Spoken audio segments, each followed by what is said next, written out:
يا أيها الذين آمنوا اتقوا الله وقولوا قولا سديدا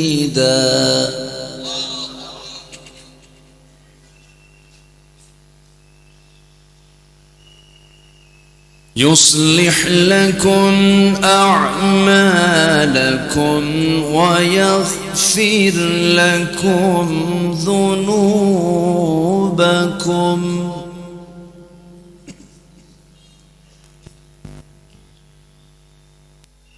ومن يطع الله ورسوله فقد فاز فوزا عظيما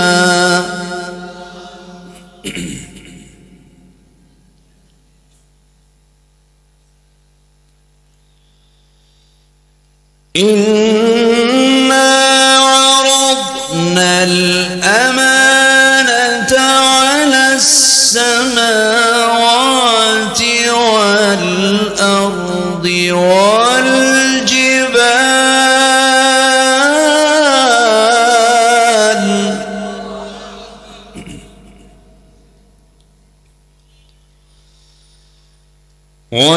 والجبال فأبين أن يحملنها وأشفقن منها وحملها الإنسان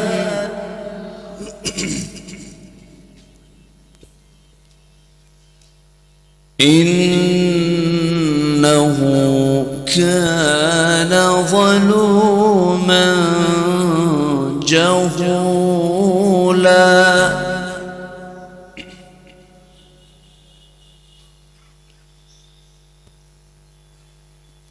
ليعذب الله المنافقين والمنافقات والمشركين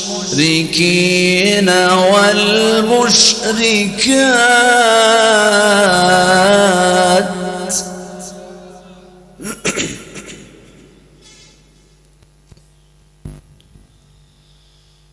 ويتوب الله على المؤمنين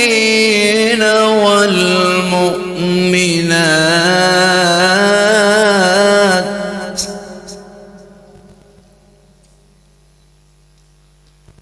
وكان الله غفورا رحيما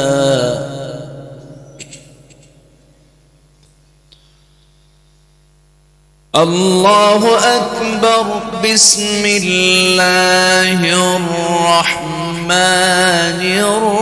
الرحيم إن الله وملائكته يصلون على النبي يا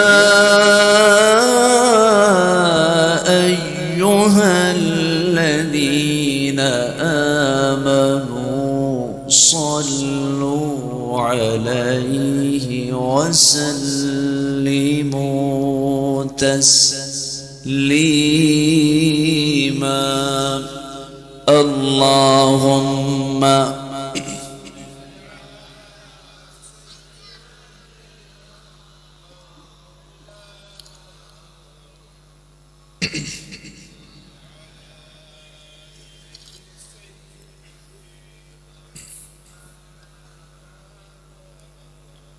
একটু মোহাব্বত দিয়ে নবীর প্রেমে মাতোয়ারা হয়ে জবান খুলে আওয়াজ দিয়ে সবাই বলুন আল্লাহুম্মা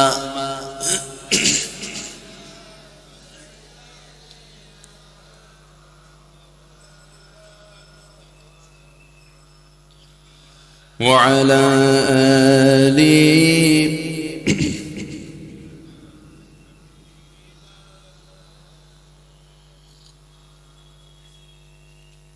প্রাণের অধিক বেশি যার দাম রহমতাল লিল আলামিন। প্রাণের অধিক বেশি যার দাম রহমতাল লিল আলামিন। জানো কি তোমরা তাহার নাম রহমতাল লিল আলামিন। অসহায়ের বুকে যে জন গোপনে করে সওয়ার দুরুদ পড়ে সুবহ ও শাম রহমতাল লিল আলামিন। গরিবের আহার দিতেন নিজে হয়ে রোজাদার নিয়মর ভালোবাসার খাম রহমতাল লিল আলামিন। তার পথে যে বিছিয়ে দিত টুকরো কাটা স্তূপ করে তাকেও দিলেন প্রেম মুজাসসাম রহমতাল লিল আলামিন। জানো কি তোমরা তাহার নাম রহমতাল লিল আলামিন। আল্লাহুম্মা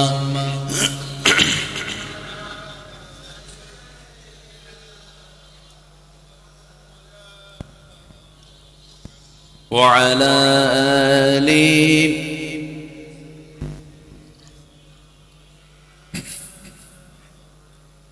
সবাই বলুন বালাগাল উলা বিকামালিহি কাশাফাত তুজা বিজামালিহি হাসনাত জামিউ খিসালিহি সাল্লু। सूरत यूसुफ बिदारी हिकमत लुक़मान मा कारी क़ुरआन बारी ये है दिले सादमान मा बलगल उला बिकमालिही कशफत तुजा बिजमालिही حسنت جميع خصاله।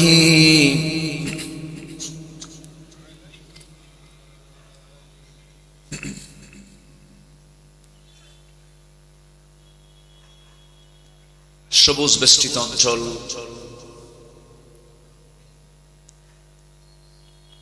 রাজশাহী জেলার পুঠিয়া উপজেলার ধোপাপাড়া মোহনপুর আলিম মাদ্রাসা মাঠে অনুষ্ঠিত যুব সমাজ কর্তৃক আয়োজিত তৃতীয় বার্ষিকী তাফসীরুল কুরআন মাহফিল 2025 মহৎ আয়োজনের সম্মানিত সুযোগ্য সভাপতি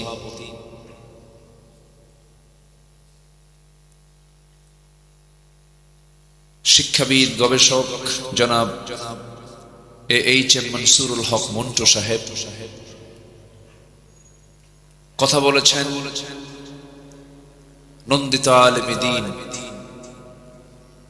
আমার অত্যন্ত কাছে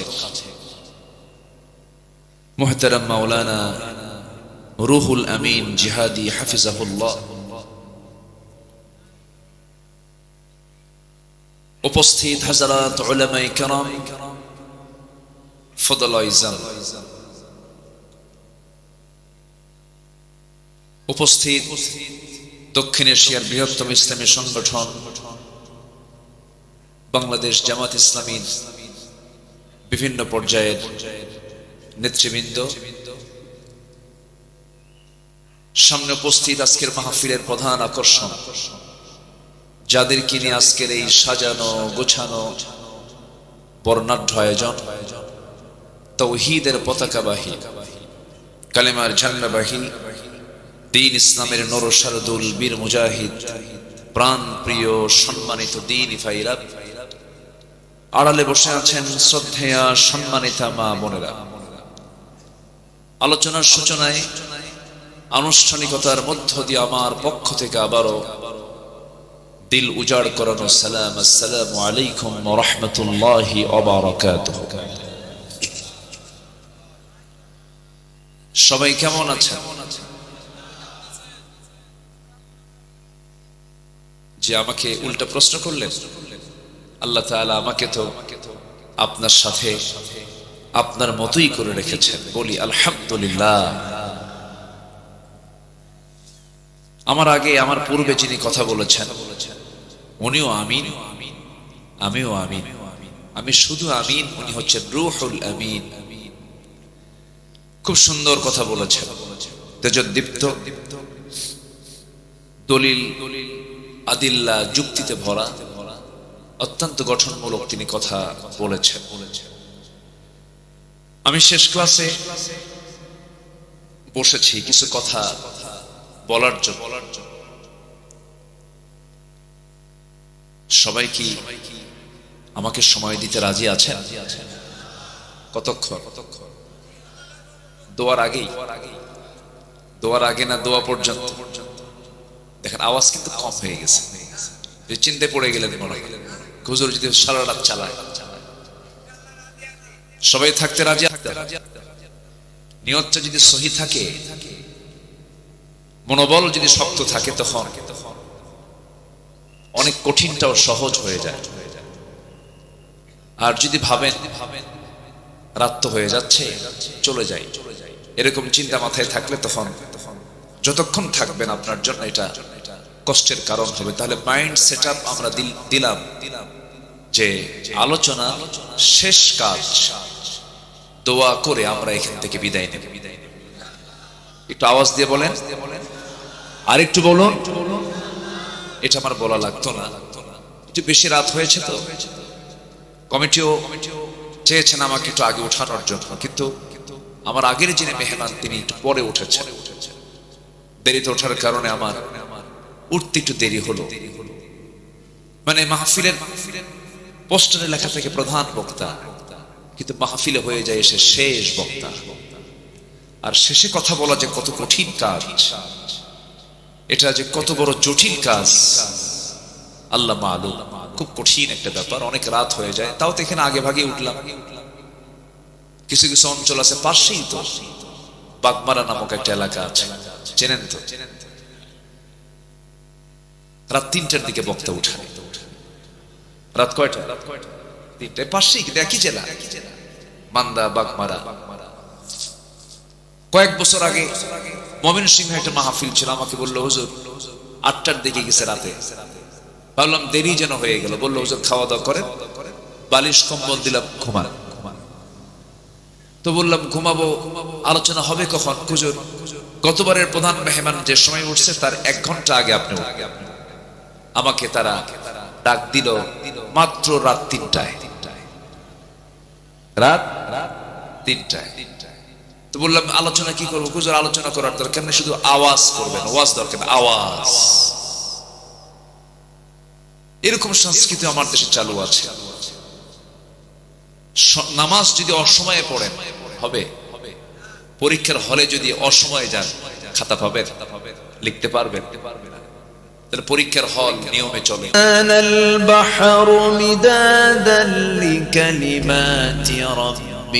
لنفد البحر قبل أن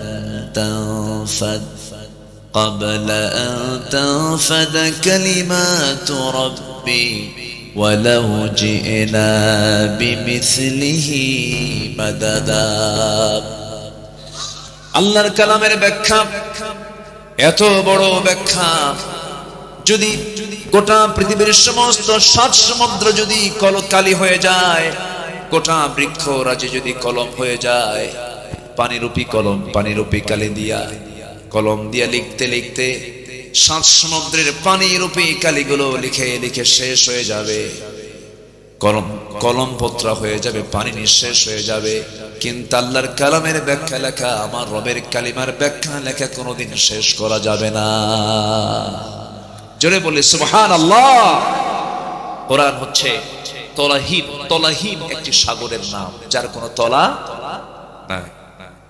সকল জ্ঞানের উৎস হচ্ছে সোর্স অফ হোল নলেজ। প্রত্যেকটা জ্ঞানের মূল জায়গা হলো, সেন্টার হচ্ছে কোরআন। সেই কালামে হাকিম থেকে যৎকিঞ্চিত কিছু কথা আমি বলতে চাচ্ছি, আল্লাহ যেন আমাকে সেই কথাগুলো বের করে দেন যে কথাগুলো মুসলিম উম্মার জন্য এই মুহূর্তে খুবই প্রয়োজন। জোরে বলি আল্লাহুম্মা আমিন। আপনাকে শয়তানের ওয়াসওয়াসা থেকে কেউ বাঁচাতে পারবে না যদি আপনার ভিতরে ইলম না থাকে, কেউ বাঁচাতে পারবে না। ঈমান মজবুত থাকবে, ঈমানের জ্ঞান থাকবে। আপনার মুসলমানিত্ব টিকে থাকবে ইসলাম জানা থাকবে। ইসলাম যদি জানা না থাকে, আপনার ঈমানের জ্ঞান যদি না জানা থাকে, তাহলে আপনার ঈমান যখন তখন শয়তান ছোঁ মেরে নিয়ে চলে যাবে, আপনি নিজে টেরও পাবেন না কখন শয়তান নিয়ে চলে গেছে। ইউসবিহু মুমিনান ওয়া ইউমসি কাফিরান। সকালবেলা মানুষ মুমিন থাকবে, বিকেল বেলা কাফের হয়ে যাবে আখিরি জামানায়। সম্মানিত ভাইয়েরা, আমরা কঠিন একটি সময় আমরা অতিক্রম করছি, যে সময় পৃথিবীর এমন কিছু দেশ আছে যে দেশে সমকামিতার আইন, সংসদ আইন আকারে পাশ হয়। সমকামিতা, হোমোসেক্স, যেটা একটা কুকুর শুকুর সিগারের মধ্যেও নাই, সেই সমকামিতার আইন আমেরিকার মতো দেশে, অনেক ইউরোপের দেশে এটাকে তারা জায়েজ মনে করে। নাউজুবিল্লাহ বলা যাবে না? জোরে বলুন নাউজুবিল্লাহ।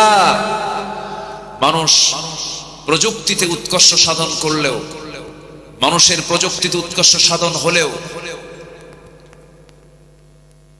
জ্ঞান বিজ্ঞানের গভীরতায় মানুষ গেলেও, জ্ঞানের গভীরতা, জ্ঞানের লেভেল অনেক দূর পর্যন্ত পৌঁছে গেলেও চরিত্র সীমা, চারিত্রিক যে সীমাটা ঊর্ধ্বমুখী না নিম্নমুখী? নিম্নমুখী। চরিত্র নেই বললেই চলে, নাই চরিত্র। কোথায় চরিত্র আপনি পাবেন?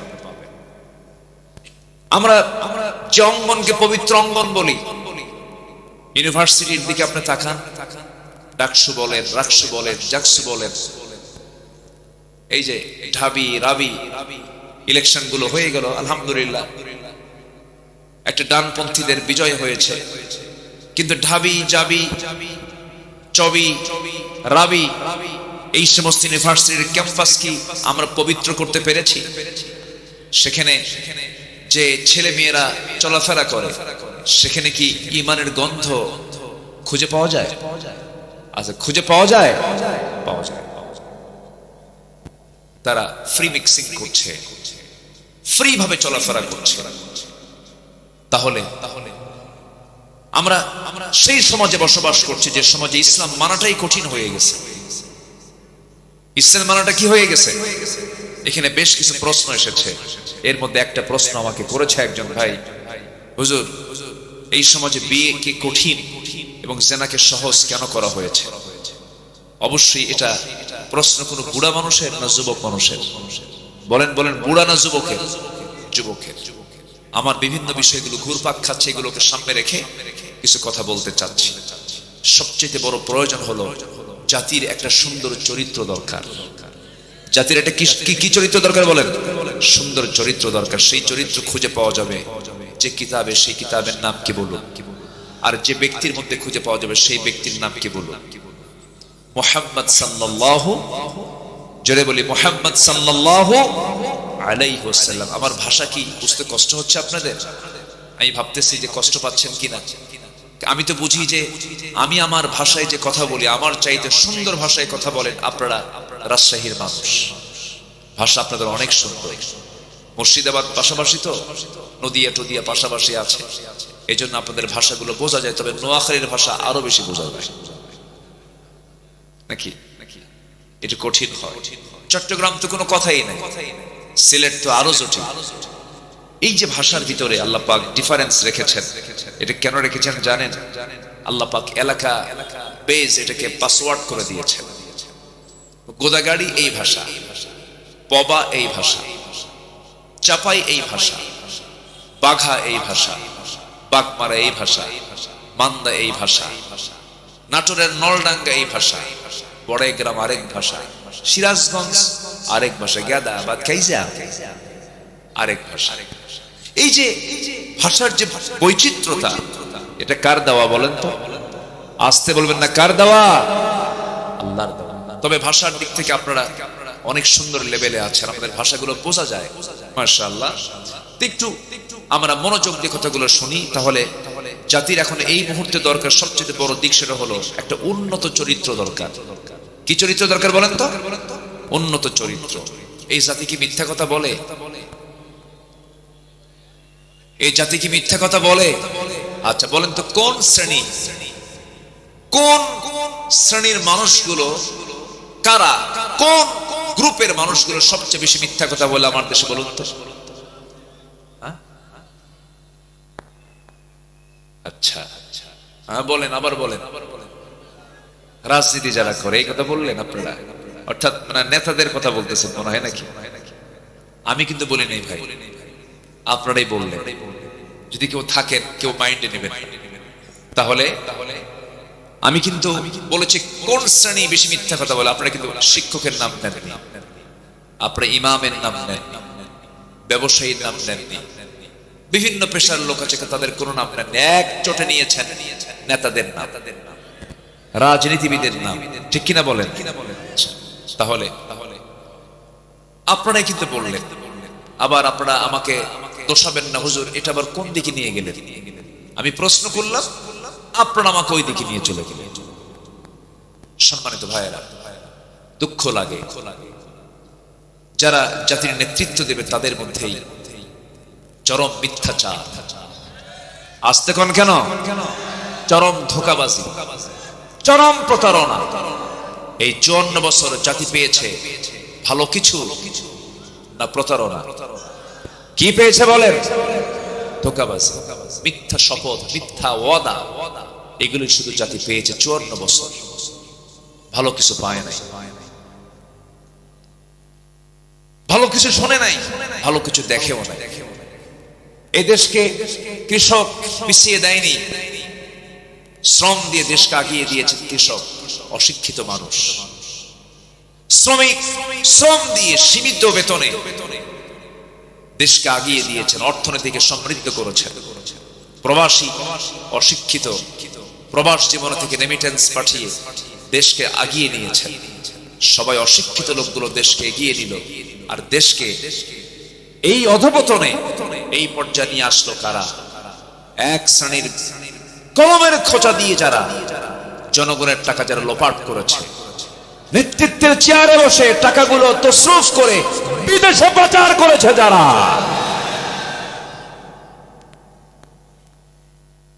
রাগ করলেন? রাগ করলেও কিচ্ছু করার বাস্তব কথা।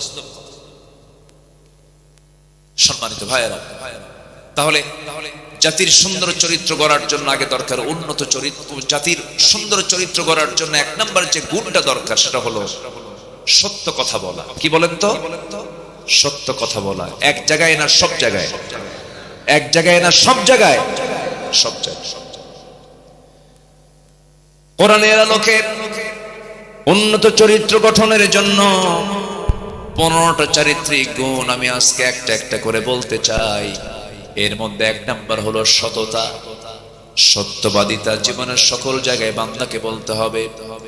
যে জায়গা থেকে আমি তেলাওয়াত শুরু করেছি, মহান রব্বুল আলামিন সূরাতুল আহজাবের শেষ দিক থেকে বলছেন, ইয়া আইয়ুহাল্লাযীনা আমানু তাকুল্লাহা ওয়া কুলু কওলান সাদীদা يصلح لكم أعمالكم ويغفر لكم ذنوبكم ومن يطع الله ورسوله فقد فاز فوزا عظيما জোরে বলুন আল্লাহু আকবার আরো জোরে বলুন আল্লাহু আকবার আমার ভাইরা সততা মানুষকে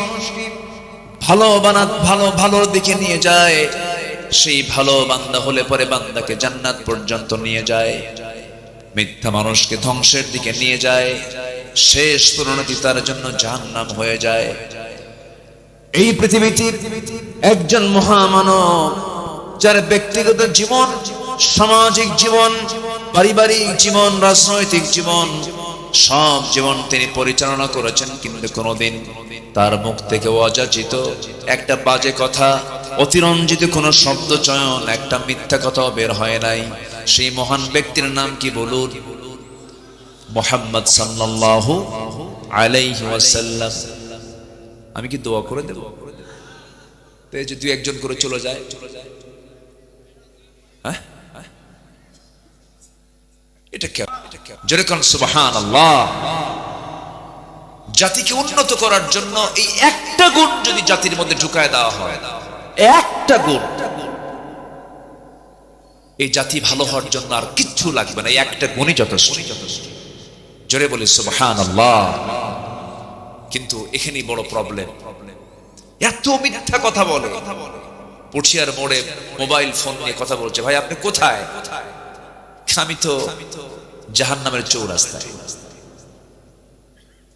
এত মিথ্যাচার বসতে উঠতে খাইতে শুধু মিথ্যা দিয়ে দিন পার হয় এমন ইমানদার মনে হয় আমার দেশে নাই আসতে বলবেন না আছে না নাই আমার দেশে নামাজি বেশি না ইমানদার বেশি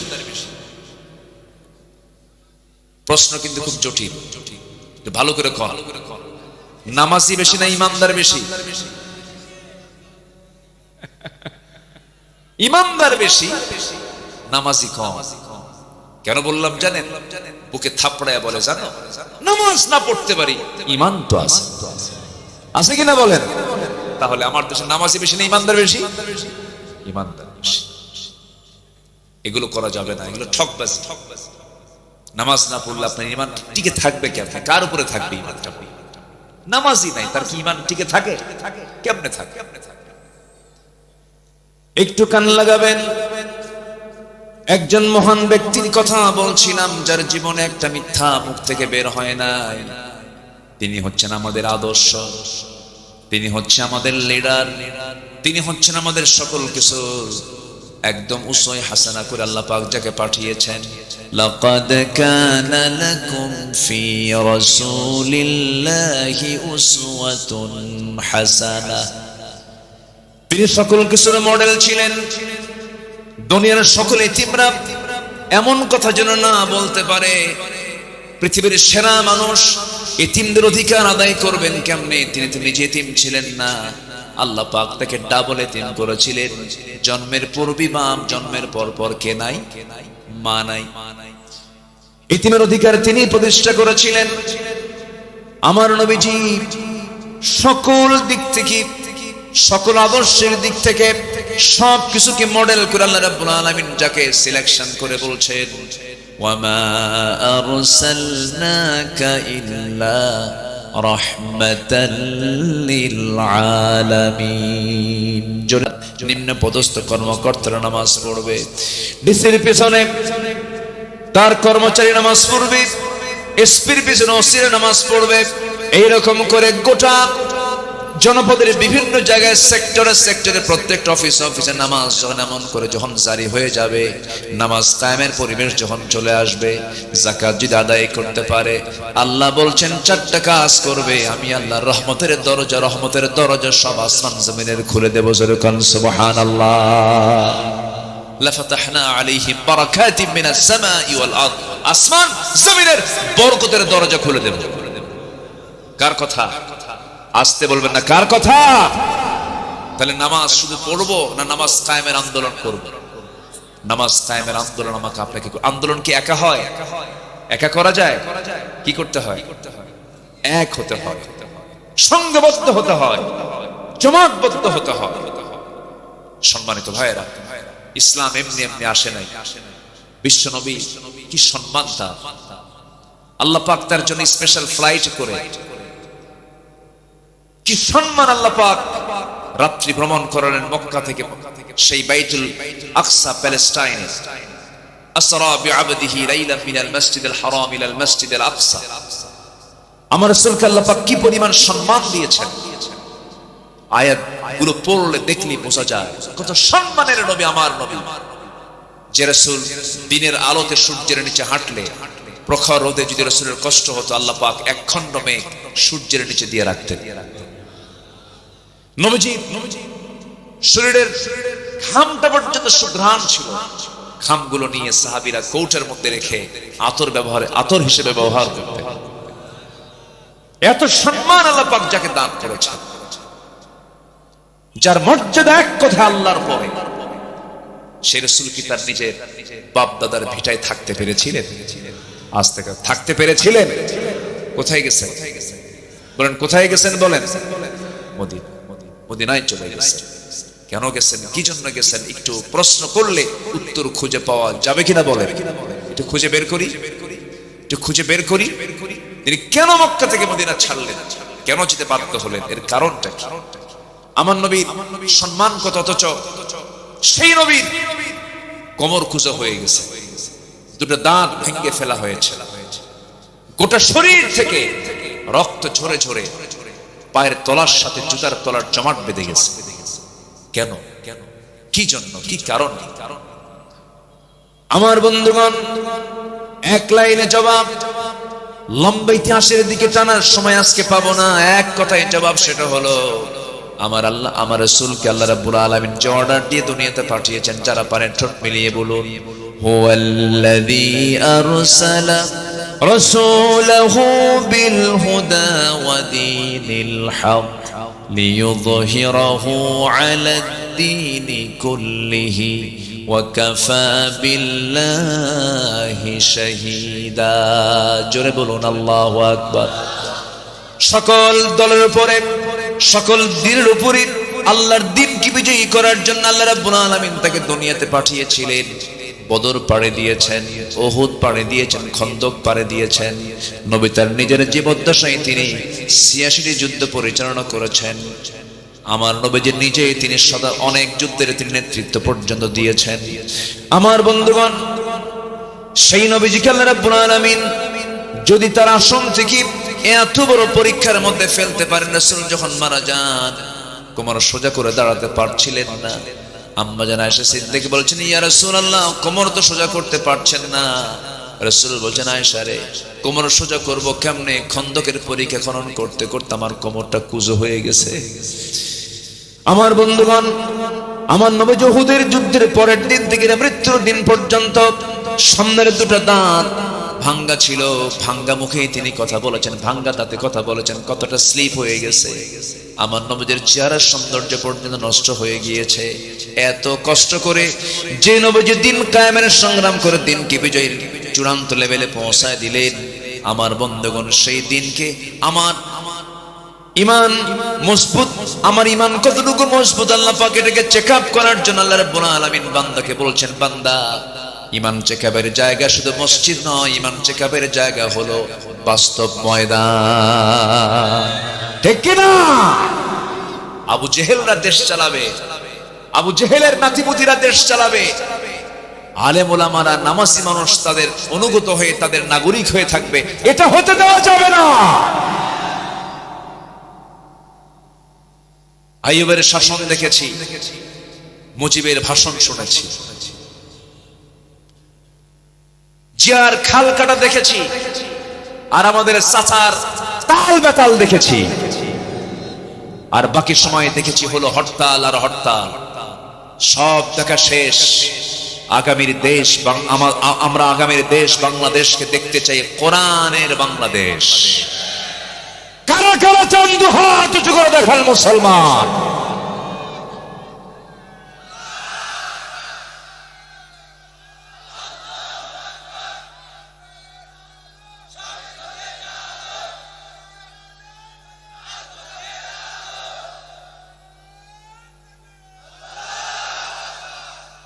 আল্লাহ কবুল করেন, জোরে বলি আমিন, আরো জোরে আমিন।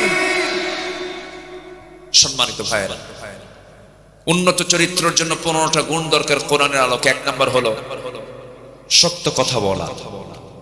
রাজি আছেন তো সবাই? সবাইকে রাজি আছেন? স্ত্রীর সামনে কি মিথ্যা কথা বলবো না সত্য কথা বলবো? কিছু সময় কিছু জায়গায় যুদ্ধের ময়দানে আমি কি শত্রুকে সত্য কথা বলবো?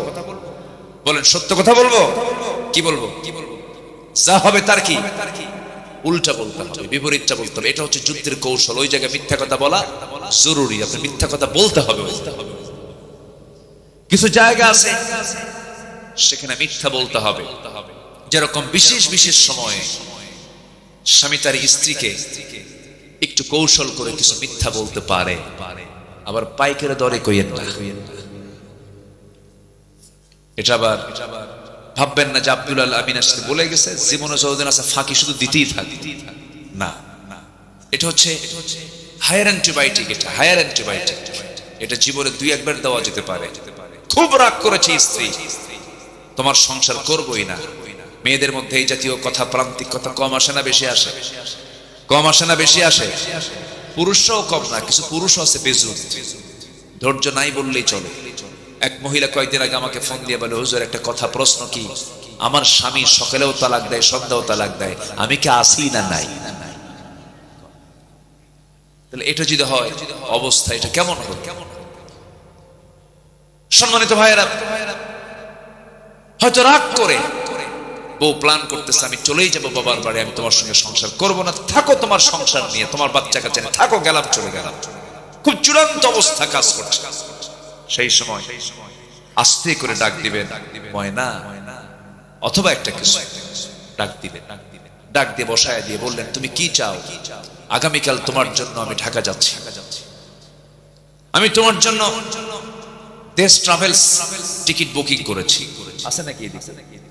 ও, তাহলে তোর নাম কমনই পড়ছে মনে হয়। আচ্ছা, আমি ঢাকা গিয়ে তোমার জন্য একদম পেটা আপন জুয়েলার্স থেকে 2 ভরি স্বর্ণের চেন কিনবো, পুরান ঢাকায় গিয়ে চামড়ার 1 জোড়া জুতা কিনবো, নারায়ণগঞ্জ গিয়ে তোমার জন্য আমি একটি সুন্দর শাড়ি কিনবো, অথবা 3 পিস কিনবো, অথবা জামা কিনবো। দেখবেন এতটুকু বয়ান দেওয়ার সঙ্গে সঙ্গেই ব্যাগ হাতের থেকে পড়ে গেছে, মুখে একটা মুস্কি হাসি মেরে বলে, সত্যি আনবা তো? দেখবেন সব ক্লিয়ার। পরে কিচ্ছু দিবেন না, গুনাহ হবে না।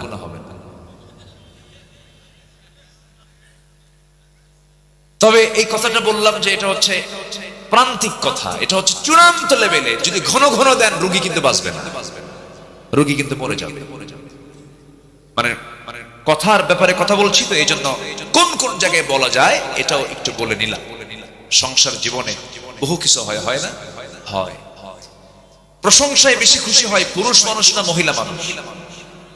পুরুষ মানুষ না মহিলা মানুষ? পুরুষকে বেশি প্রশংসা করলে পুরুষ মাইন্ড করে, ওর মতলব কি রে, এত প্রশংসা করে কেন?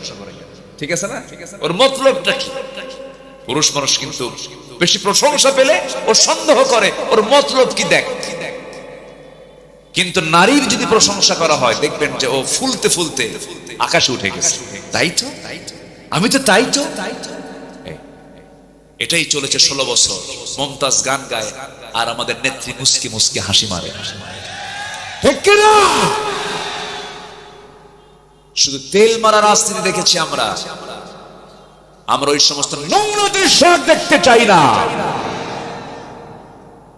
সংসদ হবে কার্যকর, অপ্রয়োজনীয় অতিরঞ্জিত কোন শব্দ চয়ন আমরা আর জাতি দেখতে চাই না।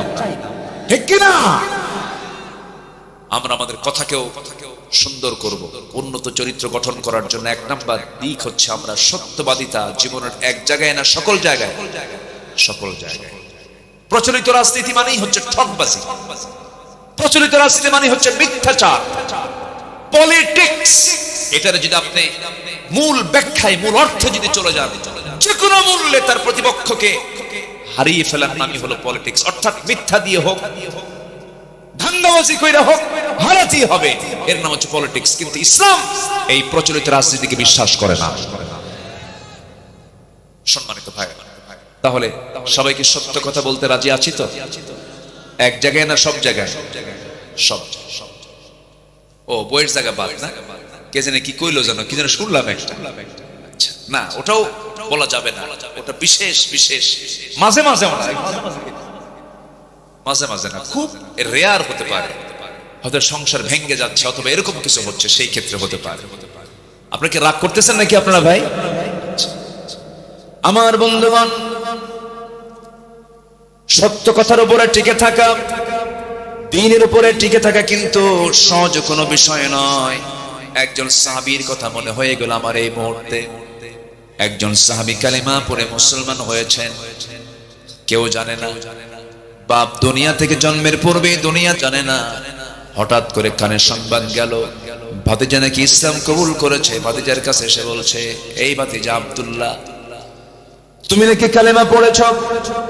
মুস্কা শিবিরে বলছেন, চাচা মিথ্যা কথা বলবো কেমনে, আমি আপনাকে শুধু, আমি নিজেই পড়ি না, আমি আপনাকেও সেই কালিমার দাওয়াত দিচ্ছি। আশহাদু আল্লা ইলাহা ইল্লাল্লাহু ওয়াহদাহু লা শারীকা লাহু ওয়া আশহাদু আন্না মুহাম্মাদান আবদুহু ওয়া রাসূলুহু। হেদায়েতের মালিক কে? আসতে বলবেন না কে? এই সাহাবী ইসলাম কবুল করেছেন। বাড়িটা হলো মক্কা এবং মদিনার ঠিক মাঝখান বরাবর, মাঝে তার বাড়ি। কালিমা পড়েছেন তিনি। চাচা এবার বলে ফেলল, ভাতিজা তোর এত বড় সাহস, আমি তোকে তিলি তিলি কত কষ্ট করে আমার সম্পত্তি তোকে দিয়েছি, ধীরে ধীরে বড় করেছি, আর আমার বাপ দাদার ধর্মের চুনকালি মেরে নতুন দিন তুই গ্রহণ করলি, আমি তোকে বাঁচাবই না। ভাতিজা বলছে, চাচা আপনি আমাকে কি করবেন জানি না, তবে আমার জীবনের শেষ নিঃশ্বাসেও থাকবে আমার একমাত্র আল্লাহর নাম। জোরে কোন সুবহানাল্লাহ। চাচা খেপে গিয়ে বলছি, তুই কি জানিস দিনটা না ছাড়লে তোর কত বড় ক্ষতি হয়ে যাবে? কি চাচা, কি ক্ষতি হবে বলো? সঙ্গে সঙ্গে বলছে, সমস্ত সম্পত্তিগুলো আমি তোর থেকে জোর করে নিয়ে নেব। ভাতিজা বলছে, চাচা জোর করে নেওয়ার দরকার নাই, ঈমান নামক যে দৌলতটা পেয়েছি, আপসি আমার যত সম্পত্তিগুলো আছে আমি আপনাকে দলিল করে দিলাম, এক্ষুনি আপনারা দিয়ে দিলাম, বিনিময়ে আমি ঈমানটা বিক্রি করতে পারবো না। চাচা খেপে গেল, রেগে গেল, এক পর্যায়ে থাপ্পড় মেরে জমিনে ফেলে দিয়া গায়ের জামাটা পর্যন্ত খুলে নিল, এমনকি পরে চূড়ান্ত লেভেলে গিয়া পরনের লুঙ্গিটা পর্যন্ত খুলে ফেলে উলঙ্গ করে ঘর থেকে বের করে দিয়েছে। সাহাবী করলেন কি, সোজা মার দরজায় গিয়ে করাঘাত করে বলছে, মা দরজাটা খোলা, আমার দিকে তাকায়ও না, ঈমান এনেছি, হক গ্রহণ করেছি, সত্য গ্রহণ করেছি, এই অপরাধে আমার চাচা আমার শরীর থেকে শুধু কাপড় নয় লুঙ্গিটা পর্যন্ত খুলে নিয়েছে। ও মা দেখো তো ঘরের ভিতরে কোনো কাপড় আছে নাকি? এক খন্ড চাদর তার মুখের উপরে নিক্ষেপ করলেন। মা চাদরটা দিয়া কোনো মতো সদর ডেকে বলছে, মা আমার দিকে তাকায়ও না, আমি আর কোনো দরবারে যাব না, আমি আর কোথাও থাকবো না, আমার মন হাজার বার করে টানতেছে, নবীর সামনে না যাওয়া পর্যন্ত আমার মন প্রশান্ত হবে না। সাহাবী রাতের আধারে রওনা দিলেন, প্রচন্ড শীতকাল, সেই সময় সামান্য শুধু সতরটা ঢেকে নিয়া সাহাবী রওনা দিয়েছেন মদিনার পানে। নবীর কাছে গিয়ে পৌঁছলেন, ফজর হয়ে গেল, নবীজি তাকে দেখতে পেলেন, সালাম বিনিময় হলো। রাসূল তাকে এমন অবস্থায় হাত পা কাঁপতেছে, ভিতরে চলে গেলেন, জুব্বা দুইটা বের করলেন, বের করে বলছেন, ও যুবক তাড়াতাড়ি কাপড় পরো, কি হয়েছে তোমার? সম্পূর্ণ ঘটনা খুলে বললেন। আমার রাসূল বলছেন, তোমার চাচা তোমাকে বস্ত্রহীন করেছে, আমি বিশ্বনবী, আমি তোমাকে আমার গায়ের জুব্বা তোমারে দান করে দিলাম। একটু আস্তে বলেন সুবহানাল্লাহ, একটু জোরে বলেন সুবহানাল্লাহ। সত্যকে গ্রহণের ফলাফল আল্লাহ পাক ভালো করতে পারেন কিনা বলেন? অবশ্যই পারেন। সত্যের উপরে টিকে ছিল যারা, আজকে স্বাধীন চেতা হয়ে বাংলার জমিনে তারা কথা বলছে, ঠিক কিনা বলেন? কারোর সামনে মাথা নত করেনি। আল্লামা সাঈদী একটা ইতিহাস, মাথা নত করেননি, তাকে বারবার প্রস্তাব দেওয়া হয়েছে, প্রপোজ করা হয়েছে, বলুন আমি আর রাজনীতি করব না, আমি আমার রাজনৈতিক জীবন থেকে আমি অবসর নিলাম, শুধু একটা বার বলুন। উনি হাসি মুখে সব উড়িয়ে দিয়ে বলেছেন, শহীদ হওয়ার জন্য আমি সাইদি প্রস্তুত আছি।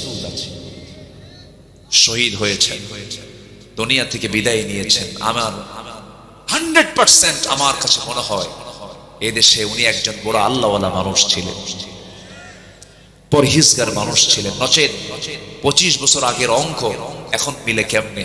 উনি বলেছিলেন এমন একটা সময় আসবে পালানোর জন্য একটা ইঁদুরের গর্ত খুঁজে পাবা না। সেই মানিক মিয়া একটা ইঁদুরের গর্ত খুঁজে না পেয়ে কি গলার পাতায় শুয়েছিল যে আল্লামা সাইদির বিরুদ্ধে ফাঁসির রায় দিয়েছে। সম্মানিত ভাইয়েরা, আজ থেকে 20-25 বছর আগে যিনি বলেছিলেন গোড়ায় নাড়া দাও, গোড়ায় নাড়া দেবে 12 কোটি তৌহিদি জনতা, মামু বাড়ি দিল্লি গিয়ে পড়বা, দিল্লি গিয়ে পড়েছে। উনি বলতে পারতেন লন্ডনে পড়বা, বলতে পারতেন ওয়াশিংটনে পড়বা, বলতে পারতেন বার্লিনে পড়বা। কোন সিটির নাম না নিয়ে তিনি নিলেন হচ্ছে দিল্লির নাম, কারণ দিল্লিতেই পড়তে হবে, ঠিক কিনা? সম্মানিত ভাইয়েরা, এই সমস্ত ব্যক্তিগুলো তারা ঈমান নিয়ে টিকে ছিলেন।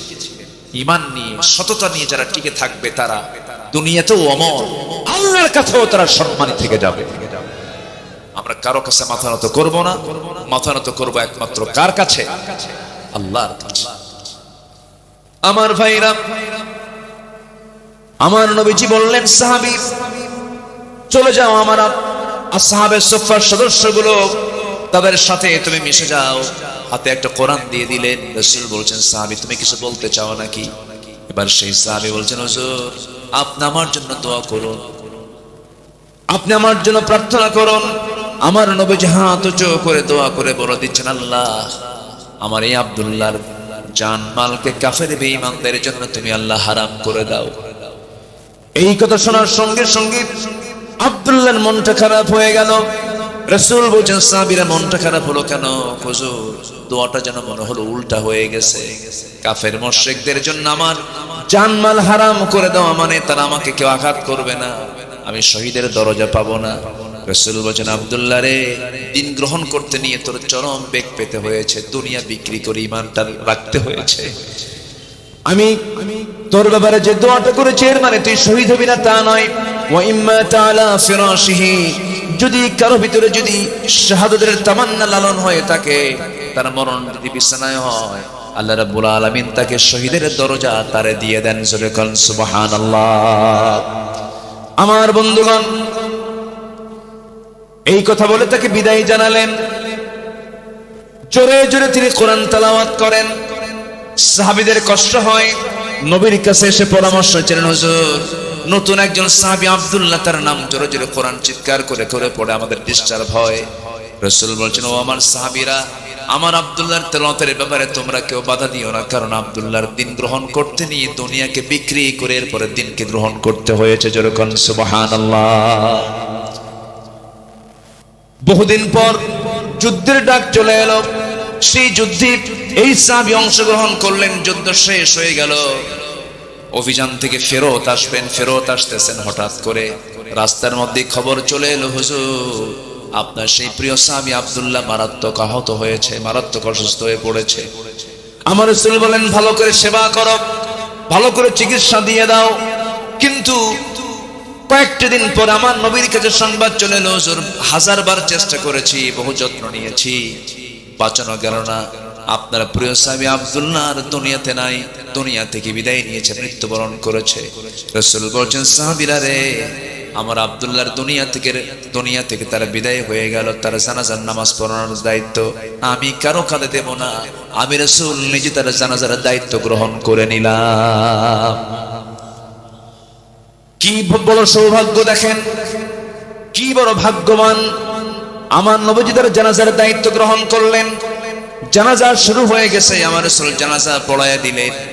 জানাজা সম্পূর্ণ যখন হয়ে গেল, আমার নবীজি সাহাবে কেরামকে ডাক দিয়ে বলছেন সাহাবীরা আমার আব্দুল্লাহর লাশটা কোথায় রাখবে, কবরটা কোথায় খনন করেছে হুজুর?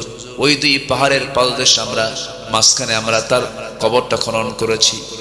আমার রাসূল বলেন, সাহাবীরা তোমরা কেউ আমার আব্দুল্লাহর লাশ কবরে রাখতে পারবে না, আমাকে কবরের সামনে নিয়ে যাও। কবরের সামনে নিয়ে যাওয়া হলো।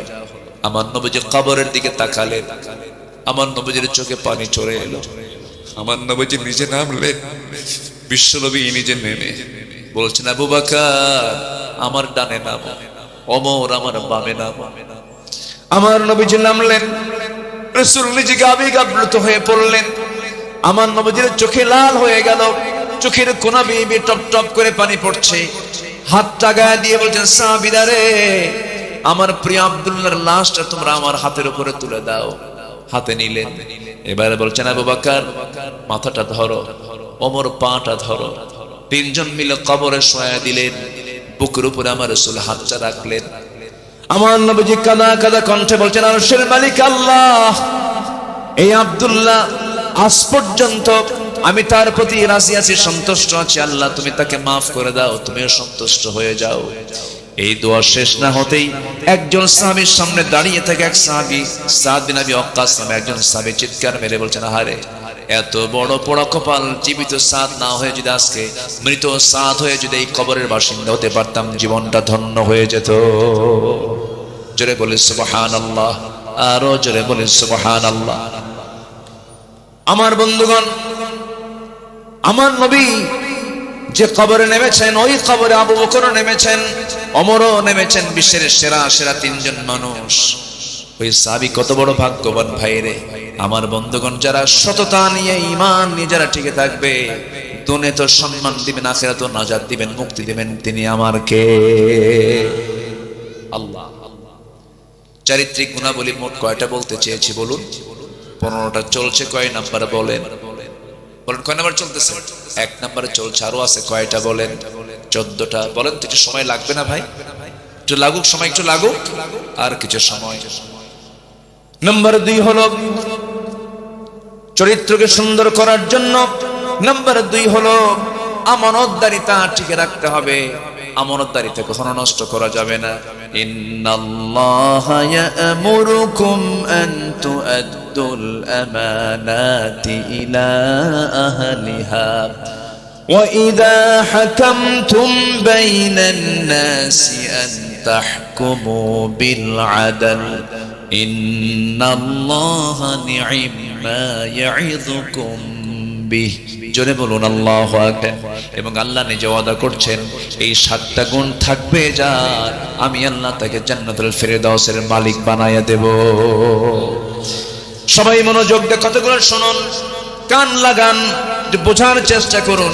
আল্লাহ রাব্বুল আলামিন বলেন, قد أفلح المؤمنون الذين هم في صلاتهم خاشعون والذين هم عن اللغو معرضون والذين هم للزكاة فاعلون والذين هم لفروجهم حافظون। জোরে বলুন আল্লাহু আকবার। 7টা গুণ আছে যার, জান্নাতুল ফেরদাউস আছে তার। নাম্বার 1 হলো নামাজকে সুন্দর করা। নাম্বার 2 হলো জিহ্বাকে বিশ্রাম দেওয়া, বাজে কোনো কথা না বলা, মিথ্যার সঙ্গে না থাকা। নাম্বার 3 হলো যাকাত ঠিকমতো আদায় করা। নাম্বার 4 হলো লজ্জাস্থানের হেফাজত করা। আমার বন্ধুগণ, এরপরে নাম্বার 5 হলো ওয়াদা ঠিক রাখা। নাম্বার 5 হলো, নাম্বার 6 হলো আমানতদারিতা ঠিক রাখা। আমার বন্ধুগণ, আমানতদারিতা কি? স্বামীর কাছে স্ত্রী একটা কি বলেন? আস্তে কয়, বলেন বলেন বলেন। কর্মচারীর কাছে কর্মকর্তার, মালিকের মালামালগুলো কি বলেন? আমানত। আমার বন্ধুগণ, আমানতদারিতা বিশাল একটা বিষয়। উন্নত চরিত্র গঠন করার জন্য, উন্নত সমাজ করার জন্য, উন্নত রাষ্ট্র তৈরি করার জন্য মানুষগুলোকে উন্নত হতে হবে, উন্নত চরিত্র অর্জন করতে হবে। 1 নাম্বার সত্যবাদিতা, নাম্বার 2 হলো আমানতদারিতা। রাষ্ট্রের দায়িত্ব পালন করে, এটা একটা কি বলেন? বলেন বলেন বলেন বলেন। রাষ্ট্রের কথা আসলে একজন সাহাবীর কথা বারবার মনে পড়ে যায়, তার নাম হলো ওমর। আল্লাহু আকবার বলে। এক ফকির আসছে তার কাছে ভিক্ষা চাইতে। কি চাইতে বলে? ভিক্ষা চাইতে আসছে। দরজায় এসে ডাকছে, দরজা খুলে না। কিছুক্ষণ দেখলেন, দেখার পরে ওই ফকিরটা ডাক দিয়ে আবার চলে যাচ্ছেন। ওমরে ফারুক এসে পিছন থেকে ডাক দিয়ে বলে, মহিলা দরজায়